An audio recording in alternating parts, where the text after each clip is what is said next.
Compromise. உங்க சைடுலயும் எங்க சைடுலயும். It's a GT promise. GT Holidays, South India's #1 travel brand. Raja sir போனது எனக்கு தெரியாது. உடனே வந்து சொன்னாங்க, ராஜா சார் வந்துட்டார், இப்போ போகும்போது எனக்கு போகணும். நான் உள்ளே போய் பார்த்தா உருமா கட்டிட்டு உள்ளே உட்காந்துருக்காரு. சார் ஸ்டார்ட் பண்ணலாமா அப்படின்னா, கோவத்தில் இருந்த ஏதோ சூப்பராக இருக்கே அப்படின்னாரு. இது அங்கே சொல்லலை, சொன்னேன். உனக்கு கல்யாணம் ஆயிடுச்சா அப்படின்னு கேட்டாரு. இல்லை சார். அந்த காலத்துல கூத்துல எல்லாம் வந்து கூத்துல பாட்டு பாடுவாங்க. என்ன மானமுள்ள பொண்ணு என்ன மருதையில கட்டாக மன்னார்குடியில கட்டாக சொல்லி அந்த ஸ்பீடு இருக்கும். அதை வந்து ராஜா சார்ட்ட வந்து இந்த சுச்சுவேஷன்ல சார் இந்த மாதிரி இந்த கூத்துல எல்லாம் இப்படி வந்து ஒரு போடுவாங்க சார். இதெல்லாம் உங்களுக்கு எப்படியா தெரியும்? ராஜா சார் சொன்னார், வெளியே ஒரு படம் போய் பண்ணிட்டு வாயா. அப்பதான் வந்து இப்போ தேவா சார் வந்து வந்துகிட்டு இருக்காரு. வரும்போது வந்து டிஸ்ட்ரிபியூட்லாம் தேவா சார் கொஞ்சம் படமே வேண்டாம் சார், நீங்க இல்லாம நான் பண்ண மாட்டேன், என்ன இவ்வளவு பண்ணிட்டு இந்த கதையை நீங்க கேட்டீங்கன்னா வந்து கொஞ்சம் வேற மாதிரி நான் பண்ணிருக்கேன், இது வந்து நீங்க தான் பண்ணுங்க. இதுக்கு முன்னாடி ஃபர்ஸ்ட் நீங்க இளையராஜாவோட கம்போசிங்ல உட்கார்ந்த அனுபவம் ஏதாவது இருக்கா? படம் நீங்க டைரக்டர் ஆயிட்டீங்க உட்காந்துருங்க, அதுக்கு முன்னாடி இளையராஜா ஃபர்ஸ்ட் எங்க சந்திச்சிங்க? அதான் அறுவடை நாள் தான் ஃபர்ஸ்ட் எங்களுக்கு வந்து அந்த கம்போசிங்ல உட்காந்து இது பண்ணி பண்ணேன். அப்போ வந்து நம்ம எல்லாம் அசிஸ்டன்ட் டைரக்டர் அந்த ஒரே பயபக்தியோட தானே அப்படியே வந்து அவர் குமாரே அப்படித்தான் எல்லாரும் அவர் போடுறதே மியூசிக் நம்ம கேட்கறது அப்படிங்கிறது தான் நான் என்ன சொல்ல. பட் அது வந்து லாஜிக்கா இருக்கு, அவர் போடுறதே மியூசிக், அது மியூசிக் நல்லா இருக்கும். இல்ல நல்லா இருக்குண்ணா, கதைக்குள்ளதான் அவர் இருப்பாரு. அதனால வந்து நம்ம வந்து நம்பிக்கையா வந்து உட்கார்ற ஒரு இடம் அதுதான். மத்தவங்க கிட்ட நம்பிக்கை இல்லாம தான் நம்ம போவோம், நம்மளா நோண்டி நோண்டி வாங்கினேன். இங்க வந்து சொன்னாவே வந்துடும். அதனால வந்து அதுல ஒண்ணு கேள்வி கேட்கறதுக்கு ஒரு சான்சஸே கிடையாது. கதையை சொன்னோமா சுச்சுவேஷன் சொன்னோமா வந்துடும் அது. அந்த மாதிரி அப்ப பார்த்தது. ரெண்டாவது அதுக்கப்புறம் கேளடி கண்மணியில உட்காந்தோம். கேளடி கண்மணியில உட்காந்தோம். அப்ப நான் அப்பதான் வந்து இந்த படத்துல ஏதோ ஒரு புதுசா ஏதாவது ஒண்ணு பண்ணணுமியா சாங்ல அப்படின்னு சொல்லி வசந்த் சார் சொன்னாரு.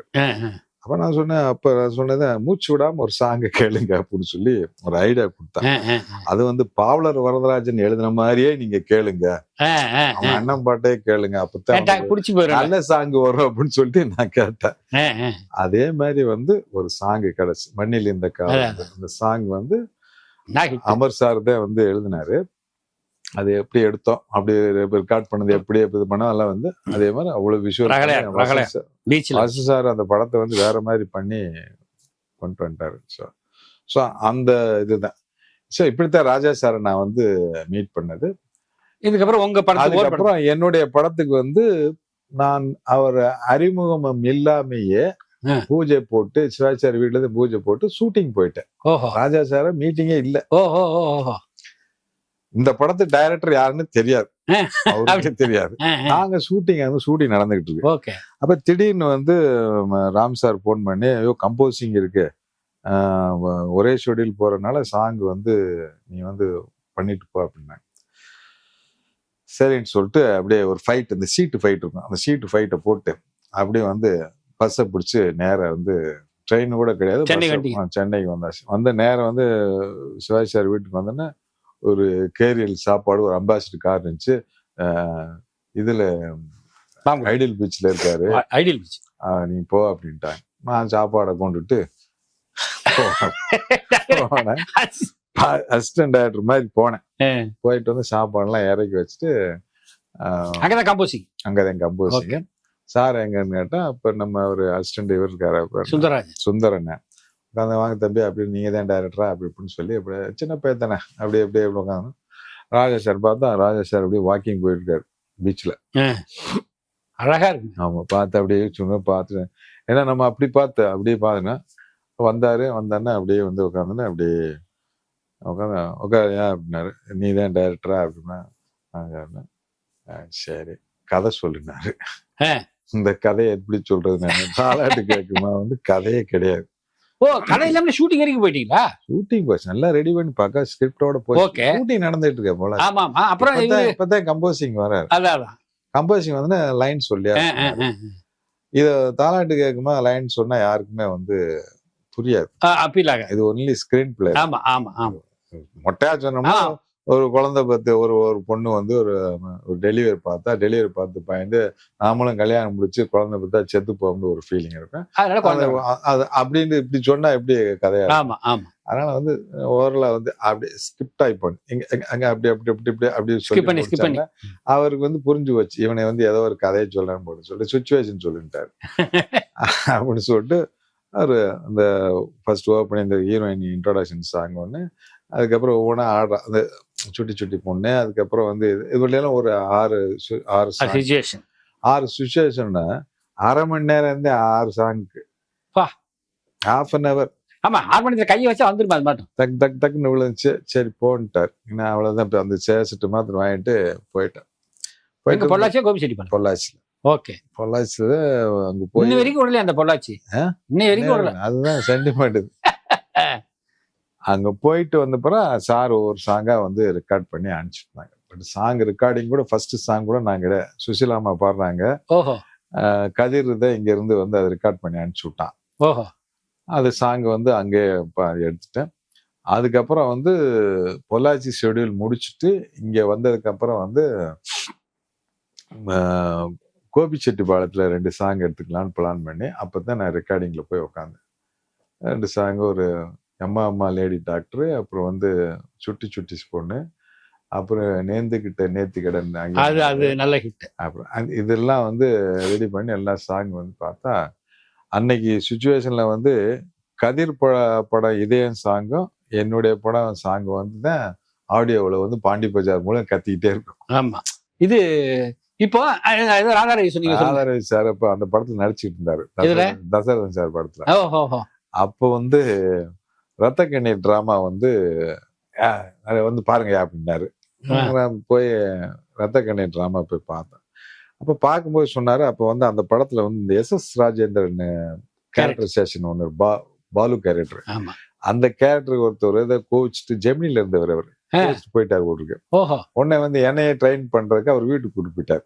நீ பேசுறா அப்படின்னு சொல்லிட்டு அவரு எனக்கு நியூ காலேஜ்ல டெய்லி மனப்பாடம் பண்றது, ஃபுல்லா மனப்பாடம் பண்ணி ஸ்டேஜ், அது பெரிய டயலாக்ல அதுல. அப்புறம் ஸ்டேஜ்ல நம்ம ஏறினதே கிடையாது. எப்படி வந்து ஓப்பன் பிளேஸ்ல வந்து எப்படி பண்றது அப்படின்லாம் வந்து திங்க் பண்ணும்போது கரெக்டா வந்து அன்னைக்கு ஸ்டேஜ் ரத்த கண்ணீர் டிராமா ஸ்டேஜ்ல ஏற போகும்போது வந்து அவர் வந்துட்டாரு. அவர் வந்துட்டு ஒரு எக்ஸ்கியூஸ் கேட்டு, அப்புறம் டேய் நீ எப்பயுமே நம்ம ட்ரூப்ல இருக்கடா, நீ வந்து வாட்ச் பண்ணிக்கடா அப்படின்னு சொல்லிட்டு அந்த டிராமா பார்க்க சொன்னாரு. பெரிய விஷயம் இல்ல. அப்பயே நடிகன் ஆயிருக்கலாம். ராதாரவி சார் அப்போ என்கரேஜ் பண்ணாரு. பார்த்து பேட்டா கிட்ட அப்ப எல்லாம் வந்து 100 ரூபா பேட்டாலாம் கொடுப்பான். ஐயோ 100 ரூபான்னு பெரிய விஷயம் நாடகத்துக்கா. ஆமா. அப்ப அதெல்லாம் வாங்கி அப்படி இது பண்ணி பாய்காட் பண்றதுக்கு ரொம்ப இருந்துச்சு. நான் நைட் எல்லாம் நியூ காலேஜ் படிக்கும் போது இந்த ஃபுல்லா நைட் வசனத்தை இருப்பேன்.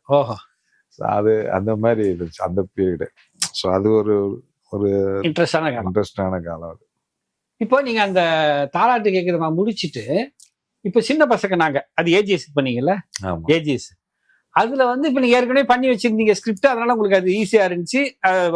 இப்ப தலைவர் ராஜா சார்ட்டு நீங்க போறீங்க 2வது படத்துக்கு, அந்த உரையாடல் எப்படி? போகவே இல்லை. தாலாட்டு கேட்க படம் முடிஞ்ச உடனே டபுள் பாசிட்டிவ் வந்து பாக்குறதுக்கு வர்றாரு தலைவர். ஓகே. அவ ஏவிஎம் ஏசி தியேட்டர்ல வந்து நம்ம லெனின் சார் தான் நம்ம விஜயன் எடிட்டர். அப்போ நான் தம்பு போட்டு அந்த மரத்தடியில ஒண்ணு அப்படியே உட்காந்துக்கிட்டு, ராஜா சார் போனது எனக்கு தெரியாது. அப்படியே உட்காந்துட்டு என்ன ஃபைனல் நாளைக்கு ரீ ரெக்கார்டிங்ட்டாங்க. அந்த ட்ரிமிங் போயிட்டு இருக்கு. ஏன்னா ஃபுட்டேஜ் நிறைய இருந்துச்சு. படமே ஆக்சுவலா 36 நாள் தான் ஷூட்டிங். 37 ரோல் தான் ஷூட் பண்ணிருக்கேன் நான் மொத்தத்துக்கு. ஆனா ஃபுட்டேஜ் வந்து 18,000 அடி இருக்கு. சோ இதை ட்ரிம் பண்ணி நம்ம கொண்டு வந்து 13,000 அடி கொண்டு வரக்கு பெரிய போராட்டம். 14,000 அடி இருந்துச்சு ஃபைனலா. அதுக்கப்புறம் வந்து இப்ப ராஜா சார் வந்து படம் பாக்குறதுக்கு வந்திருக்காரு. ஏவிஎம் ஏசி தியேட்டர்ல வந்து வந்துட்டாரு, எனக்கு தெரியாது. உடனே வந்து சொன்னாங்க, ராஜா சார் வந்துட்டாரு போகும்போது எனக்கு போன் வந்துச்சு. நான் உள்ள போய் பார்த்தா உருமா கட்டிட்டு உள்ள உட்காந்துருக்காரு. குளிர்ல உட்காந்து கதவை திறந்து பார்த்தேன்னா, சார் ஸ்டார்ட் பண்ணலாமா அப்படின்னா, கோவத்துல இருந்த ஏதோ அப்படின்னாரு. அவர் போட்டு வந்து அப்படின்னு சொன்னா வந்துருச்சு. அப்போ ஃபர்ஸ்ட் ஷாட் வந்து அப்படியே ஒரு மலையை காட்டுறோம், ஒரு கிரைன் ஷாட் வெளியே போகும். அப்படியே பார்த்தா ஒரு போர்டு இருக்கும், சூரப்பட்டின்னு ஒரு போர்டு இருக்கும். அந்த போர்டுல இருந்து பார்த்தா டயலாக் ஃபர்ஸ்ட் ஆடு, சூரப்பட்டிக்காரனா வக்காலி, மேலப்பட்டிக்காரன் ரெண்டுல ஒண்ணு பார்த்துருவேன். வக்காலின்னு ஒரு சவுண்டு காட்டுன்னு அப்படின்றாரு ராஜா சார். ஆகா, படம் பிடிக்கல போல் இருக்கு, ஃபர்ஸ்ட் ஷாட்டே நம்ம சொல்லிட்டு நான் வெளியே வந்துட்டேன். அவரா பார்த்தாரு. பார்த்தோம்னா அதுக்குள்ள வீட்டுல இருந்து சிவாஜி சார் வீட்டுல இருந்து தெரியுமா, இட்லி தோசை காலை டிஃபன் பூரா 10 மணிக்கு, அவர் 7 மணிக்கு 10 டிஃபன் எல்லாம் வந்து இறங்கிச்சு, எல்லாம் சாப்பிட்டாங்க. ராஜா சார்கிட்ட கேட்டு நம்ம இவர்கிட்ட குமார் சார், ராம்குமார் சார் கேட்டாரு, அண்ணே படம் எப்படின்னு அப்படின்னா லேடிஸ் அப்படின்ட்டு போயிட்டார். லேடிஸ் சரி போனா சொல்லிட்டு நான் போய் ட்ரிம்மிங் போனல, நாளைக்கு ரீலுக்காக ட்ரிம் பண்ணேன். அங்க இருந்து கொஞ்ச நேரத்துக்கு சுப்பையா ஓடி வந்தாப்புல. ஓடி வந்து சுப்பையா ராஜா சார் அசிஸ்டன்ட். ஆமா, அவரு அதாவது இவருக்கு அசிஸ்டன்ட், இளையராஜா அசிஸ்டன்ட். இளையராஜாவுக்கு வந்து கல்யாணோட அசிஸ்டன்ட் சுப்பையா. சுப்பையா வந்து சார் உங்களை கூப்பிடுறாரு அப்படின்னு. எங்க இருக்காரு அப்படின்னு, ஏவிஎம் குளோப் பக்கத்துல நிக்கிறாரு, கார்ல நிக்கிறாரு. இங்க இருந்து ஓட்டம் ஓடி போய் பார்த்தா அப்படியே கார்ல நின்று கிளாஸ் இறக்கி விட்டு பார்த்தாரு என்ன, அது படம் சூப்பரா இருக்கே அப்படின்னாரு. இது அங்க சொல்லல, சொன்னேன் உனக்கு கல்யாணம் ஆயிடுச்சா அப்படின்னு கேட்டாரு. இல்ல சார் அப்படின்னேன். சரி காலையில 6:30 மணிக்கு தியேட்டருக்கு வந்துரு. இதுக்கு மேல என்ன வேணும், அவ்வளவுதான், இசை தெய்வமே சொல்லிடுச்ச. ஒரே கொண்டாட்டங்கள்லாம் அன்னைக்கு வந்து பெரிய இது, நைட்டு பார்ட்டிகள் வீட்டுலாம் போயிட்டு காலையில விடிய காலை ஏலக்காயெல்லாம் போட்டு காலையில போய் இப்படி போய் இந்த குழந்தை மாதிரி ஒண்ணுமே தெரியாது போய் எப்பயும் போல அப்படி நின்னுன்னா அவ்வளவு. ஃபர்ஸ்ட் எனக்கு இந்த 2ஆவது படம் கிடைச்சி சொல்றேன். வந்தோன்னா அப்ப எல்லாம் ராஜா சார் உள்ள இருக்காரு, வெளியே வந்து ஒரு பெரியவர் உட்காந்துருந்தாரு. நானும் அப்படியே வந்து ரீகார்டிங் இப்போ நோட்ஸ் எழுத போறேன், அந்த விஷயமா பேச போறேன்னு நினைச்சேன். சீன் விஷயமா கேட்க போறாரு. ஓ அந்த பையனை வர சொல்லியா அப்படின்னா, அப்படி போனேன்னா வந்து நின்னேன், உட்காரியா அப்படின்னா உட்கார வச்சு. நம்மளுக்கு ரொம்ப ரொம்ப மரியாதை உட்காந்துன்னா, நீ வந்து வெளியே ஒருத்தர் உட்காந்துருப்பார்ல, அவர் பேர் ஏஜிஎஸ், அவருக்கு ஒரு படம் நீ பண்ணனு. ஏஜி சுப்பிரமணியம். ஆமா அப்படின்னாரு. சரி சார் அப்படின்னா, படமே இன்னும் ரிலீஸ் ஆகல, ஒண்ணுமே ரீரெக்கார்டிங் நடக்கல. இன்னும் ஒரு படம் வந்து உடனே அவர் வருஷலையா அப்படின்னா வந்தோன்னா 50,000 ரூபாய் அட்வான்ஸ் கொடுக்குறாங்க. எனக்கு 50,000 ரூபாய் பார்த்தேன்னு கையும் ஒண்ணு காணும், பேங்க் அக்கௌண்டே நான் ஓப்பன் பண்ணேன். இப்படி பார்த்துட்டு வந்து அப்படியே பேசாம இருந்தேன். சரி சம்பளம்லாம் அவர்கிட்ட நீ பேசிக்க, முரளி டேட் இருக்கு, ரேவதி டேட் இருக்கு, நீ வந்து கதையை சொல்லி நீ ஷூட்டிங் கிளம்பலாம் அப்படின்ட்டு. என்ன நான் போகல, ராஜா சார் தான் எனக்கு கூப்பிட்டு படம். எவ்வளவு பெரிய விஷயம்ல கூப்பிட்டு, அது காரணம் அந்த படம். அதுதான் அவர் ராஜா சார் என்னன்னா, அவருக்கு ஒரு விஷயம் பிடிச்சிருச்சுன்னா அதை எடுத்து போய் கொண்டாடுவார் இல்லையா. 2வது பாருங்க, நீங்க என்ன நினைச்சிட்டு போயிருப்பீங்க, ஒரு படம் 2 படம் இல்ல, ஓஹோ 4 படம் அவர் சொல்லி தருவாங்க. அதுக்கப்புறம் உத்தமராசா, சின்ன சம்பி, அதெல்லாம் வந்து போனேன். இந்த படம் முடிச்சதுக்கு அப்புறம் இதுக்கப்புறம் வேற ஒரு கதை. சொல்லுங்க. இது ஏஜிஎஸ் பார்த்து அட்வான்ஸ் கொடுத்து படம் பண்ண சொல்லி போயிட்டாரு. உங்கள்ட்ட கதை ரெடியா இருக்கு, சின்ன பசங்க நாங்க ஆல்ரெடி நேருங்க. முரளிட்ட சொன்னா முரளி வந்து ஆக ஓன்ட்டான். ரேவதிட்டத்தான் கதை சொல்றது வந்து ரேவதி பீக்கு ரேவதி வந்து பண்ணுவாங்களா மாட்டாங்க அப்படின்னு வசந்துக்கு கொடுத்த டேட் அது. ஏஜிஎஸ் வந்து வசந்த் பண்றதா இருந்துச்சு. ஓஹோ குரு. ஆமா, அதனால பிரச்சனை ஆகி இந்த வசந்துக்கும் அவருக்கும் பிரச்சனை ஆகி வந்து நின்று வச்சு. ஓகே சார், ரேவதி வந்து வசந்துக்காக கொடுத்த டேட் அது. ஓகே. அப்ப இந்த படம் எல்லாம் வந்து வில்லேஜ் படம் எல்லாம் பண்ண அப்ப நாங்க சொன்ன இந்த படம் பாருங்க, தாலாட்டு கேக்குமா படம் பாருங்க அப்படின்னு படம் தியேட்டர்ல போய் பார்த்தா அந்த அம்மாவுக்கு வந்து பெரிய இம்ப்ரெஸ் ஆகல. அந்த வில்லேஜ் படங்கனால வந்து இம்ப்ரெஸ் ஆகல. ஓஹோ வசந்த் அந்த படம் தான் வந்து ஃபர்ஸ்ட் வில்லேஜ் நடிச்சது ரேவதி.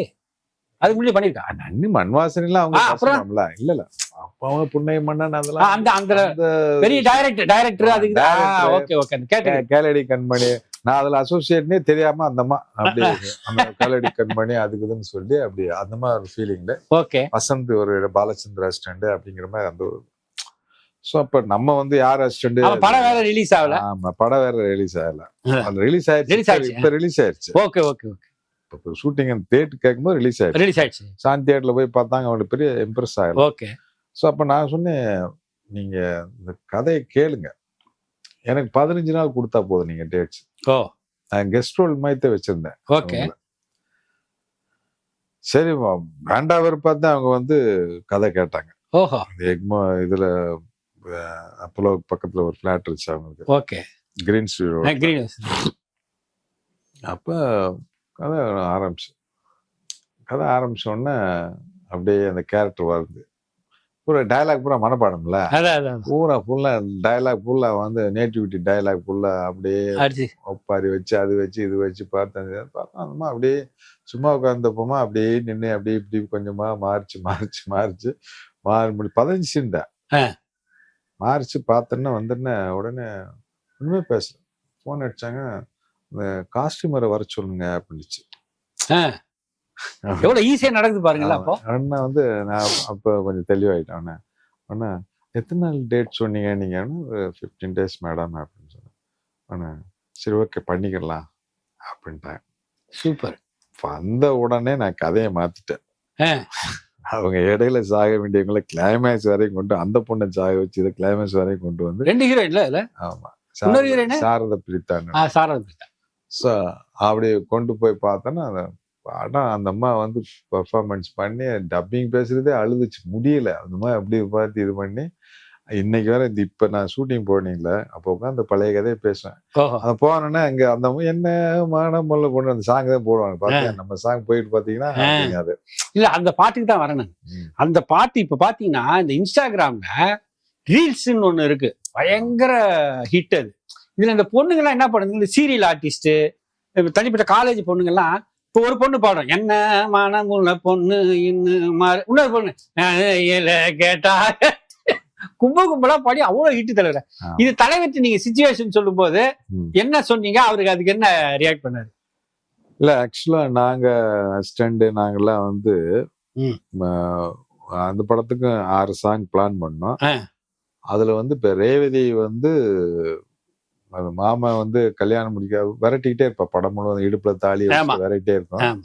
ஸோ அவ வந்து இவன் மசைய மாட்டான் போட்டிருக்கா அப்படின்னு சொல்லி நினைச்சுதான் வந்து இந்த பொண்ணு வந்து இது இப்ப அந்த ஊர்ல கேட்டாங்க, இந்த ஊர்ல கேட்டாங்க, யாருமே வேணான்னு சொல்லி நீ ஒருத்தன் தான் உயிரா நினைச்சுக்கிட்டு இருக்கு, நீ என்னை வந்து இப்படி வந்து கண்டுக்காம போனா எப்படி மாமா, நீ இல்லாட்டினா செத்து போவேன் அப்படிங்கறது ஒரு சாங்கா வந்து ஒப்பாரி மாதிரி வச்சு இந்த பொண்ணு அழுதுகிட்டே ஒரு சாங் பண்ற மாதிரி. ஸோ இது வந்து நாங்க வந்து என்ன பண்ணோம்னா, அப்போ வந்து இந்த கூத்துல வந்து அந்த காலத்துல கூத்துல எல்லாம் வந்து ஒரு இந்த சாங் கூத்துல பாட்டு பாடுவாங்க, என்ன மானமுள்ள பொண்ணு என்ன மருதையில கட்டாக மணார்குடியில கட்டாக சொல்லி அந்த ஸ்பீடு இருக்கும்.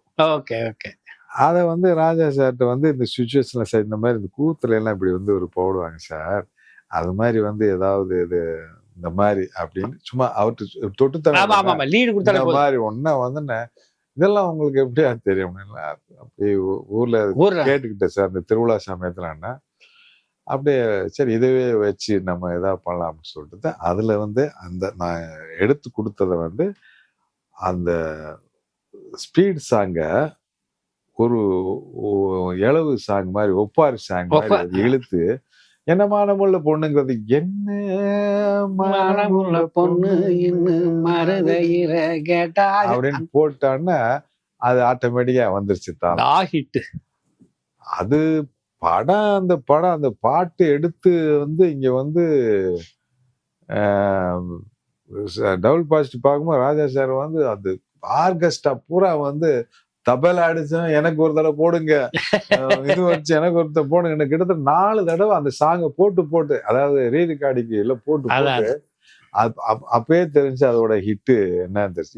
இப்ப வரைக்கும் எப்பயுமே வந்து என்னைக்கு வந்து பாசமலர்ல வந்து ஒரு சாங் வந்து அந்த சாங் இருக்கும், அது மாதிரி வந்து கல்யாண வீட்டுல பூரா இந்த சாங். ஆமா, இதனால இல்ல காலேஜ் பசங்க லெவலுக்கு இன்னைக்கு இருக்கிற 2K கிட்ஸ் வரைக்கும் அது வந்து போகுதுன்னா அப்போ ஒரு அந்த வேவ் லெங்க்ல கரெக்டா தானே இருக்காரு தலைவர் இல்லையா?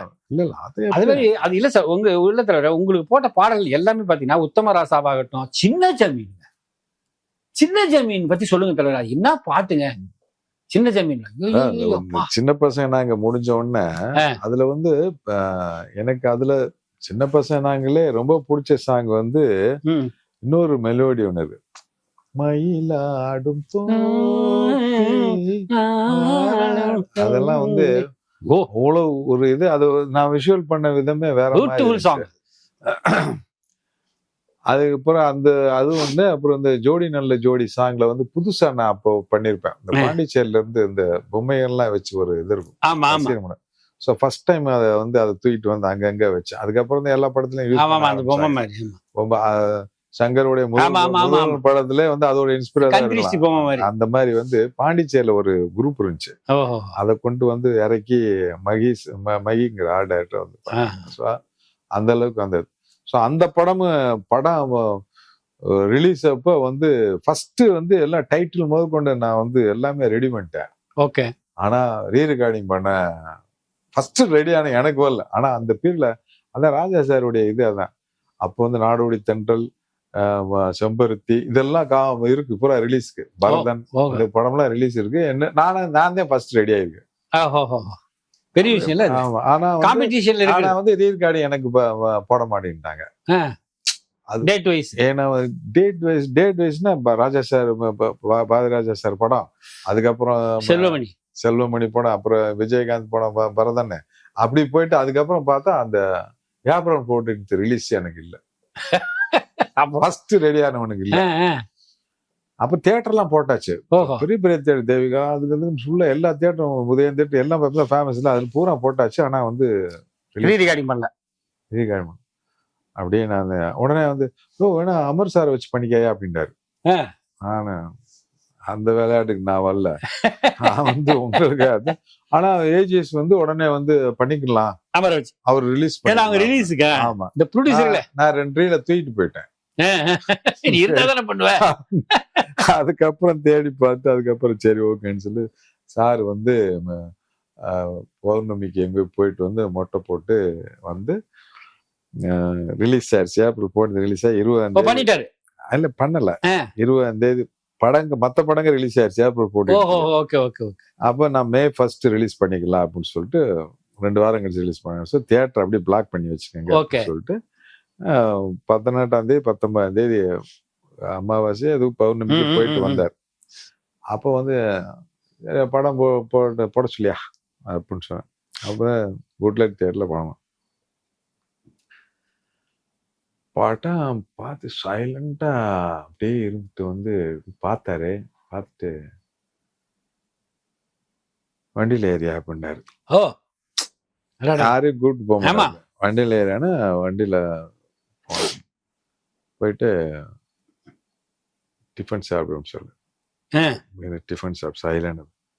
ஏஜிஎஸ் வந்தாரு. இது எப்படி அமர் ரீ ரெக்கார்டிங் பண்ணுவேன் நீ ஒத்துக்கிட்ட நீ அப்படின்னாரு. அப்புறம் வந்து ஒரு திட்டு அவருக்கு செம திட்டு வந்து போயிட்டார். அவரை போக சொல்லிட்டு பா அப்படின்ட்டாரு. அதுக்கப்புறம் உட்காந்து வந்து என்னையா டைலாக், என்ன இது, எப்படி அந்த விஸ்வம் இப்படியா அப்படி நடிக்கிறான், அப்படி இப்படியா அப்படியே எல்லாம் சொல்லி பார்த்து வந்து ரொம்ப அப்ரிசியேட் பண்ணி அந்த படத்துக்கு வந்து வேற மாதிரி ஒரு ரீ ரெக்கார்டிங் கொண்டு வந்து வேற லெவல் அந்த படத்தை பெரிய ஹிட் கொடுத்தாரு. அது அப்பதான் வந்து கேஆரோட தியேட்டர்ல வந்து அந்த படம் போட்டிருக்காங்க. கேஆர் சார் இருக்கார்ல, அவர் வந்து எனக்கு நீ ஒரு படம் பண்ணன்னு சொல்லிட்டு ராஜா சார் மூலியமா ஒரு கார் வாங்கி கொடுத்தா எனக்கு. ஃபர்ஸ்ட் கேஆர் சார் அட்வான்ஸ்ல எனக்கு கார் வாங்க. அப்போ வந்து ஃபர்ஸ்ட் டைம் கார் ராஜா சார் கையில அந்த சாவி வாங்கி ராஜா சார் உட்கார வச்சு சும்மா பிரசாத் அப்படி சொல்லிட்டு அப்படி கார் வாங்கினேன் நான். எவ்வளவு பெரிய விஷயம் இல்ல அதெல்லாம். இல்ல ராஜா சார் வந்து பொதுவாக பிடிச்சிருச்சுனாங்க. இப்ப நான் பாத்துருக்கேன் அவரை. இப்ப வாசாரு அவருக்கு சில டேரக்டர்ஸ் ரொம்ப பிடிக்கும். பாரதிராஜா சார் விட்டுருக்கேன், அவங்க 2 பேரும் ஃப்ரெண்ட்ஸ், அது வேற 2 பேரும் புருஷன் பொண்டாட்டி மாதிரி. ஆனா அவருக்கு வந்து இப்ப நான் வாசார் வந்து ஆனா அந்த ஓம் சாந்தி ஓம் படைத்தவனின் துணை இருக்கு அந்த பாட்டு பாடும்போது வாசார் வந்து ஆனா அந்த ஓம் வேணுமா நல்லா இருக்கு போயா, அவ்வளவுதான், வேற பேச்சே கிடையாது. அந்த மாதிரி இப்ப ஒரு கரெக்டா தாலாட்டுக்கு நம்ம பாக்குறாரு, பாத்துட்டு ஏஜிஎஸ் வாங்க இவரை வச்சு படம் பண்ணுங்க, இது முடிஞ்சோன்னா கார்ல கூட்டு போய் கார் வாங்குற லெவலுக்கு ஒரு ப்ரொமோஷன் பண்ணிடுறாருல்ல. சோ இவன் வருவான், இவன் நல்லா வருவான்றது அவர் கஸ் பண்றாருல. அப்ப ஆனா என்ன ஒண்ணு, அவர்கிட்ட ஒரு மிகப்பெரிய பிளஸ் தலைவன், சப்போஸ் நீங்க அவரை விட்டு போயிட்டீங்கன்னா கூட, இப்ப நீங்க 2வது படம் பண்ணீங்க, 3, 4, 5, 6 படம் பண்ணிட்டீங்களா அவரை வச்சு, ஆனா 6வது படம் விட்டுட்டு நீங்க போனீங்கன்னா அதெல்லாம் வருத்தவே பட மாட்டாருங்க அவரு. நான் வருத்தப்பட்டேன், அழுதேன், புரண்டேன், தவிச்சேன், சொல்லுங்க. வல்லல்தான் எனக்கு கொடுமை. அப்படியா? அது போகும்போது அப்படி எனக்கு அது பண்ணிருந்தாலும் எப்படி இருந்திருக்கும். அதுதான் சொன்னேன், ரொம்ப கதறினேன்.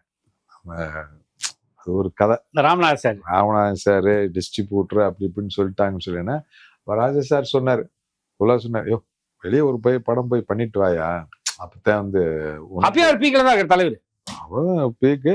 இப்ப என்னன்னா, இப்போ தேவா சார் வந்து வந்துகிட்டு இருக்காரு, வரும்போது வந்து டிஸ்ட்ரிபியூட்டர்லாம் தேவா சார் கொஞ்சம் அப்படி இப்படின்னு இருந்தாங்க. சோ எனக்கு வந்து போறதுக்கு மனசு இல்லை, ஏன்னா எப்படி போக முடியும், தாய் வீட்டை பிரிஞ்சு எப்படி வந்து ஒரு பொண்ணு வந்து ஒரு வீட்டுல வந்து செல்லம் கொடுத்து வளர்த்து கிளத்து ஆளாக்கி வீட்டுக்கு போக சொல்லும் போது எவ்வளவு அழுகை இருக்கு, ஆர்ப்பாட்டம். அந்த அழுகைதான் எனக்கு இருந்துச்சு. அழுதேன், தண்ணிய போட்டு புலம்பி, ஐயோ இப்படி ஒரு கதை, இவ்வளவு நாள் நான் பண்ண கதையெல்லாம் கதையே கிடையாது, வல்லல் தான் கதை.